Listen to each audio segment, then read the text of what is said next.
उपस्थित सभी आदरणीय अतिथिगण एवं गार्जियन स्वरूप पहुंचे हुए अभिभावक एवं हमारे सभी बच्चे एवं बच्चियां मुस्कान पब्लिक एकेडमी के और सभी शिक्षकों का मैं आभार व्यक्त करता हूं कि इस गर्मी में भी हम लोग स्वतंत्रता दिवस मनाने के लिए और अपने देश के प्रति अपना देशभक्ति दिखाने के लिए हम लोग इकट्ठे हुए हैं और हम लोग आज़ादी का उत्सव मना रहे हैं।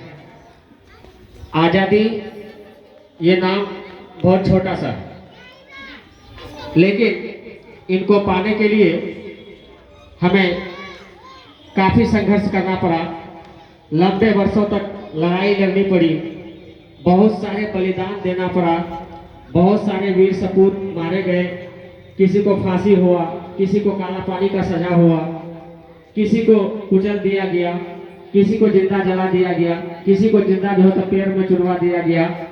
फिर भी हम लोगों ने हार नहीं मानी और अंततः हम लोगों ने अंग्रेजों से अपनी आज़ादी प्राप्त की और आज हम खुली हवा में सांस ले रहे हैं। रात के 12 बजे हो, 2 बजे हो, दिन में हो, कभी भी हो, हम कहीं भी जा सकते हैं, कोई भी काम कर सकते हैं, किसी भी काम करने के लिए हम स्वतंत्र हैं।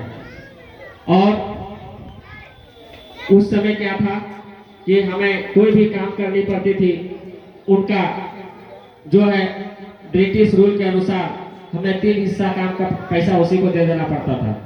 लेकिन आज क्या है, आज भी हमें देना पड़ता है, लेकिन नाम मात्र बराबर टैक्स के रूप में देना पड़ता है। तो बच्चों, आज़ादी दिलाने वाले जितने भी थे वो आज नहीं है, लेकिन उन्हीं की याद में हम लोग हर वर्ष 15 अगस्त को स्वतंत्रता दिवस मनाते हैं और अपनी आज़ादी का उत्सव मनाते हैं। हम सभी लोग इकट्ठे होते हैं, मिठाइयाँ बांटते हैं, गले मिलते हैं, ताकि वो दिन हमें हमेशा याद रहे कि आज़ादी हमको जब मिली थी, इसी जोश और उत्साह के साथ जितने लोग उस समय सताए गए थे, मारे गए थे, परेशान किए गए थे, इसी खुशी और उत्साह से वो लोग आज़ादी मनाए थे।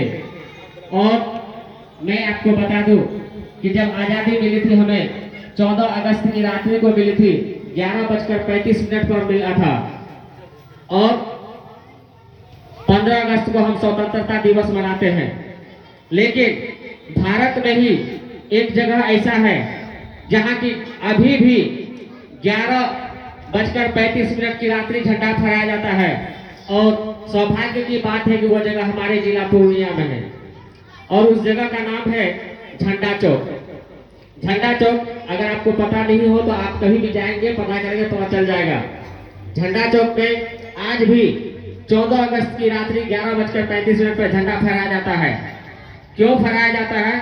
क्योंकि उस समय ना तो मोबाइल था, ना तो टेलीविजन था, ना तो कुछ था। उस समय बस एक चीज था, रेडियो था। और उसी झंडा चौक के पास एक पान दुकानदार था, जो हम लोग किताब में पढ़े और सुने कि वहाँ पान दुकानदार था। सभी लोग वहाँ आते थे बैठ के समाचार सुनने के लिए कि क्या चल रहा है, क्या नहीं चल रहा है। और उस समय आकाशवाणी रेडियो से जब समाचार बाहर हुआ कि भारत को आज़ादी मिल गई, 11:35 था, ना आओ देखा ना ताओ देखा। उसी समय वो जितने आज़ादी के दीवाने थे, जो लोग वहाँ रेडियो सुनने आते थे, उसी समय रात्रि में वहाँ पर झंडा फहरा लिया और उसी तारीख से वहाँ पर झंडा 11:35 में रात्रि को ही फहराया जाता है। वो इसीलिए उसका नाम झंडा चौक पड़ा। ठीक है, तो उसके बाद उसके कल होकर के हम लोग पूरे भारत में झंडा फहराते हैं और इसी को हम लोग हर वर्ष याद करते हैं स्वतंत्रता दिवस के रूप में। तो कहा ना, दे दी हमें आजादी बिना खड्ग बिना ढाल, साबरमती के संत तूने कर दिया कमाल। साबरमती का संत कौन था? महात्मा गांधी। ना वो तलवार उठाया ना लाठी उठाया, लेकिन आपको क्या दिला दिया? अंग्रेजों से आजादी दिला दी। इसीलिए उस पर यह बात कहा गया। तो मैं गर्मी को देखते हुए ज्यादा नहीं कुछ कहूंगा आपको, बस इतना ही कहूंगा, ये देश हमारा है, ये हिंदुस्तान हमारा है, इनका हिफाजत करना ये हमारी जिम्मेदारी है। आज आप बच्चे हैं, कल इस देश के सिपाही बनेंगे, कल इस देश के रक्षक बनेंगे। और आज जब यहाँ आप शांति से हैं तो वहाँ सीमा पे कोई रक्षा कर रहा है आपका, तब आप शांति से हैं। कल वो रिटायर होंगे, फिर आपकी बारी आएगी, कल आप रक्षा करेंगे, फिर आपकी बारी चली जाएगी, फिर किसी और की बारी आएगी। तो आज हम चैन की नींद सोते हैं उन वीर सपूतों के चलते, उन सिपाहियों के चलते, उन फौजियों के चलते आज हम चैन की नींद ले पाते हैं। तो हम लोग भी भविष्य में अच्छा बनेंगे, देश को संवारने वाला बनेंगे, देश का भविष्य है हम लोग देश को आगे लेके जाएंगे, देश को उन्नति के रास्ते पे लेके जाएंगे। इन्हीं के साथ मैं अपनी बातों को विराम देता हूँ। जय हिंद, जय भारत। बहुत ही अच्छी बात बताए।